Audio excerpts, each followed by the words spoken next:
Narcissist Seduction, Episode 18.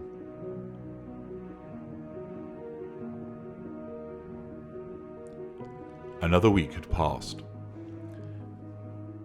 Their relationship continued to move at a fast pace.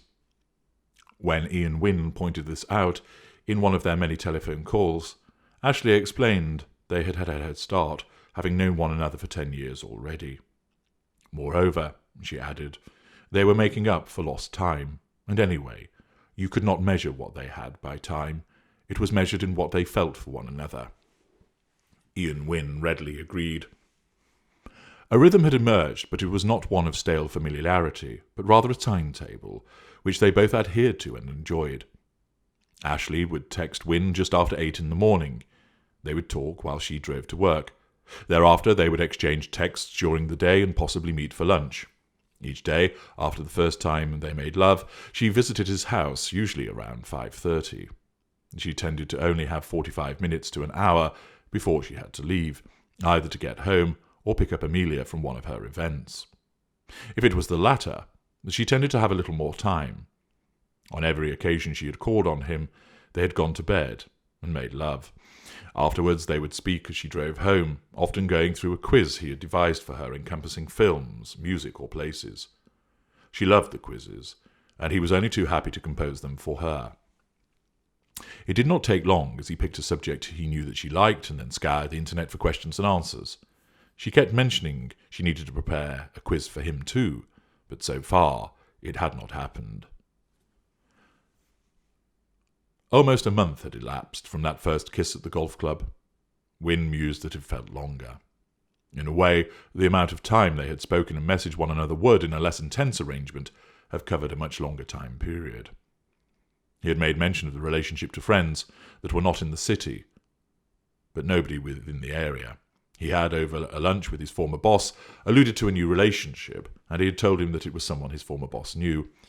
This led to an afternoon of texts, as his former boss sought to guess her identity. This provided Wynne with some amusement, as a host of former colleagues and client names were sent. He rejected each one, as they were incorrect. Accordingly, their coupling was very much a secret within the city. That was, until today. It was Friday, and Ashleigh was attending some leaving drinks for one of the secretaries in her department. It was taking place at a quiet bar just across the road from Novo Bank. She had suggested that Ian might just happen to be in the bar, and then they could leave and spend a few hours back at his house. She had told Peter she would drive and return before midnight. Apparently, he always reacted better to her going out if he knew that she was not drinking. Wynne had decided that if he was going to walk into a bar of former colleagues, many of whom he had not seen, since he had left Novo Bank 1 year earlier, he would not be doing so alone. He persuaded his friend Stephen, another refugee from Novo Bank, to attend with him. Stephen had readily agreed. He disliked several of those he knew who would be attending, and was content to rub their noses in his new success at Eurobank. It was in the course of discussing their attendance at the drinks do that Wynne felt it only appropriate to come clean about his own motive for being there. "Interesting, Ian, you dirty dog," said Stephen, on first being told about his tryst with Ashleigh. "Nothing dirty about me, pal. I'm single." "Absolutely right. Get stuck in there, old son." "I already have. Good lad." "You have to keep it under wraps, though. I don't want anything getting back to the people at Novo Bank. I don't know who there is friendly with a husband." "Don't worry, mate. You've got enough on me, so I'm not going to upset the apple cart." "Thanks. So, what's she like in bed? I heard she was a bit wild." "Have you now? In what way have you heard that she's a bit wild?" "Apparently she was seeing some bloke from Commerce Bank for years. Corkers caught her with him outside the old Novo Bank offices." "Not apparently, it's true. She saw him for years. You won't believe this, but she's not even sure if her first kiddie is her husband's or not. She was seeing the Commerce Bank fellow when she fell pregnant. Of course, her daughter looks like her, so there's a good chance that her dad is not who she actually thinks it is. No shit. It's the truth. I was pretty taken aback myself when she told me that. To be frank, given the way that she hates her husband so much, I wouldn't be surprised if she would be delighted to find out that the other man is the father." "That's a bit harsh." "No, it's not. She can't stand her husband, and with good reason. He's a complete bastard to her. Wynne went on to list some of the examples that Ashleigh had told him about Peter's abhorrent behaviour. Stephen wrinkled his nose at the revelations. So, continued Wynne, it's little wonder that she has come after me. She wants some calm, and someone who takes an interest in her. Yes, said Stephen. Well, she was always well known for being flirtatious in the office. Was she? You see, I never really paid her that much attention. I would, of course. There's a surprise, laughed Wynne. I've met her husband, explained Stephen. He came to the football once. Small chap, if I remember. He spent most of his time talking to her. They seemed quite together. He's not small. Around my height, I'd guess. I saw a picture of him at her house. You've been to her house? Yes, the other week. She invited me round, and she wanted me to nail her in the kitchen. Did you? No. I was a bit wary, to be honest. I expected the husband to walk in. She likes a danger shag, then. Told you she's a bit wild. Yes, it looks that way. I actually think she's trying to get caught. Well, he's not much to look at, to be honest. Seemed pleasant enough, but I didn't speak to him much. I know a few of the secretaries at the bank think he's a bit of a cock. Why's that? Oh, he used to ring up in a strop with her and shout at her down the phone. The secretaries could hear, and he wasn't very pleasant to them, demanding to know where she was and to be put through to her. I'm guessing she was probably elsewhere and didn't want to be contacted, suggested Wynne. Yes, like being rutted in the back of a car in the casino car park, said Stephen. You heard that too? That's a fact, mate. Josie Allen was walking past and saw her. Jesus. She knew she'd been clocked and begged Josie to keep her mouth shut. She didn't. Stephen threw his head back and let loose the raucous laugh for which he was well known. Well, I had heard the rumour, admitted Wynne. You're playing with fire there, Ian. Not really. If I tell you even more about what she's had to put up from Peter, you would understand why she's played around. There's more than what you've already mentioned. Wynne then disclosed more of the catalogue of abusive behaviour that Ashleigh had explained. Sounds like a right twat. Serves him right, then, that you're giving her a good servicing, said Stephen. I try not to think about him, admitted Wynne. He makes my blood boil. Well, you're the one having the last laugh, slipping her a crippler. Stephen laughed again. That conversation had taken place earlier in the afternoon. Later, they had made for one of the bars in the city centre and downed 3 pints in swift succession before making the 10-minute walk to the area of their old company. Not been up this way for a few months, remarked Stephen, as they strolled past a number of bars. No, me neither. Much better where we are now. I agree the bars are great down where we are. They walked into the bar, which was called Downtown. It was its usual quiet self. About 20 people from Ashleigh's department were stood around, picking food from a buffet. Wynne noticed just over half were secretaries and the rest bankers. He spotted one senior individual and 2 who would be best described as middle-ranking. The rest were cookie-cutters.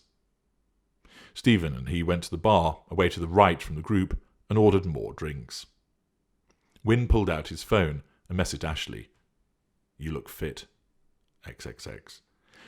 He looked over his shoulder. She was stood with her back to him and hadn't noticed him arrive. She was wearing jeans, cowboy boots, and a casual top with thin straps. It was the first time that he'd actually seen her wearing informal clothing. So far, she'd either been dressed for work or naked. His phone chimed. Cheeky. Kiss, kiss, kiss. The 2 of them stood at the bar talking when 2 of their former colleagues spotted them and came over. They were friendly enough and asked how Stephen and Wynne were getting on at Eurobank. Wynne and Stephen wasted no time in praising the bank's forward thinking, the lack of management interference, and the healthy remuneration that they enjoyed. None of it amounted to idle boasts. They were also content to suggest that their former colleagues look into securing a move as Novobank was going down the pan. One seemed interested in this recommendation. Out of the corner of his eye, Wynne could see that Ashleigh kept looking over at him, unable to resist doing so. Eventually, she walked across. "Hello, you two," she smiled. "Hello, Ashleigh. Been a while. How are you?" asked Wynne, dying to laugh. He saw Stephen raise his hand to his mouth, suddenly developing a cough. "I'm good, thank you. You both look well." "Thanks," said Stephen. "You too." "Oh, you know, I try and keep in shape, just in my scruffs tonight. This is a low-key affair. I wouldn't ordinarily come to something like this. It's a bit junior, but Margaret has always been good with me, so I suppose it's only fair that I attend her farewell drinks." "Who's leaving?" asked Wynne. "Margaret Twizel." "Don't really know her," admitted Wynne. "I do," said Stephen. "Nice person." "What are you two doing here?" asked Ashleigh. "Oh, we were just in town along the way and came wandering past and saw you guys in here, so we thought we'd say hello." "Well, I'm glad you did." "Excuse me. I need to attend to my ablutions," said Wynne. He walked past the rest of the group and nodded his hellos to those that he recognised before reaching the toilet. As he emerged, a hand was placed on his arm. He turned and saw that it was a former secretary. His former secretary. "Hello, Sally," he said brightly and kissed her cheek. She hugged him, and he felt her large breasts, false ones at that, press against him. He immediately recalled the times that he had squeezed those beauties as she had urged him to fuck her. He stood back and regarded her. She was done up as ever, in a silver dress which clung to her frame. She was in her late 40s and took great pride in her appearance. Her breasts looked big on her tiny frame. "I saw you before, and I've been dying to talk to you," she said. "How are you?" "I'm good. John is really nice." "Good, good. Though not a patch on you, of course," she grinned. John was who she transferred to after Wynne had left the bank. "Oh, you flatter me," he answered. He could see Ashleigh talking to Stephen further along the bar, but she kept looking across as Wynne chatted with Sally. They moved through the various pleasantries as he told her about his new bank and regaled her with how good it was. He listened with interest to how she was getting on working for John, and he was pleased to hear that he was treating her well. She deserved no less. Wynne had a lot of time for Sally. She had been an excellent secretary to him, and fiercely loyal. She talked about her parents, one of whom had not been well recently. All the while his mind flashed with images on the numerous occasions he had slept with her. It had been on and off for just under a year. She was very understanding and sympathetic when he eventually told her about the demise of his marriage. She had been married once, and then in a long-term relationship with a control freak. She would tell Wynne how he would inspect her work clothes and decide what she should and should not wear to work. Wynne often felt that this chap had a slight point, as she did tend to favour the dominatrix behind the desk look, much to the salivating delight of some of his older colleagues. Born out of both having suffered separated relationships, she would then visit him on a couple of occasions in a week and stay over. It was some of the filthiest sex he had enjoyed, as she was up for anything. She'd wanted to involve a female prostitute in their sessions, so they could have a threesome, although he never quite got round to that. He enjoyed listening to her tales of swinging that she used to engage in, as porn played in the background, and he had sex with her. It was certainly a mutually beneficial arrangement, and she never asked for more, even though suspected she wanted more. For that, he had always respected her, and he had helped her out with some issues that she'd had. He knew he had a soft spot for her, and would readily help her again if she asked. "Well, I'd best go and say hello to a few other people," remarked Wynne, singularly failing to remember the story that Sally had been telling him, as his mind filled with the images of their rampant sessions together. "Of course. Sorry, I do go on. It's lovely to see you, Ian. Why not give me a ring next week? It'd be good to hook up, yes?" She gave him a wicked smile and winked. He felt a surge in his loins, and his gaze fell to her substantial cleavage, as he noted he could see her nipples through her thin dress. "I might do that," he answered, but then suddenly he dispelled the thought. There was no doubt in the enjoyment he had had with Sally, but no, he wouldn't do that. He would not do that to Ashleigh. He would be faithful to her. He fully intended to treat her with the love and respect that she had never known, and was not going to blow it in a frenzied sex session with his former secretary, no matter how tempting it was. He returned to Ashleigh and Stephen, had a brief word, and obtained another drink. Wynne then moved across to speak to some other staff, and went through the usual cycle of questions. After about 20 minutes and another drink, his phone beeped. "Leave in 5 minutes, and I'll follow," See you at my car. I've parked outside on the ground floor. Kiss, kiss, kiss. Okay. Kiss, kiss, kiss. He finished his drink and the conversation and then made his way to Stephen. Time for the off, mate, he said. Enjoy yourself, he answered. I think I might see what is on offer here. Stephen looked over at two younger secretaries who were chatting nearby. Target secured, then, said Wynne, and patted Stephen on the arm. Wynne left the bar to go and find Ashleigh.